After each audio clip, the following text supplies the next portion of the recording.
ঠাকুর ধ্যান যোগ সাধনা সম্বন্ধে বলছেন, গভীর ধ্যানে বাহ্য জ্ঞান শূন্য হয়।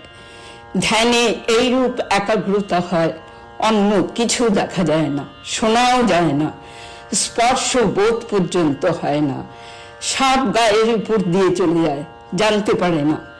যে ধ্যান করে সেও বুঝতে পারে না, সাপটাও জানতে পারে না। গভীর ধ্যানে ইন্দ্রিয়ের সব কাজ বন্ধ হয়ে যায়, মন বহির্মুখ থাকে না, যেন বারবারিতে কপাট পড়ল। ইন্দ্রিয়ের পাঁচটি বিষয়, রূপ, রস, গন্ধ, স্পর্শ, শব্দ, সব বাইরে পড়ে থাকবে। একজন ব্যাধ পাখি মারবার জন্য তাক করছে, কাজ দিয়ে বর চলে যাচ্ছে, সঙ্গে বরযাত্রীরা।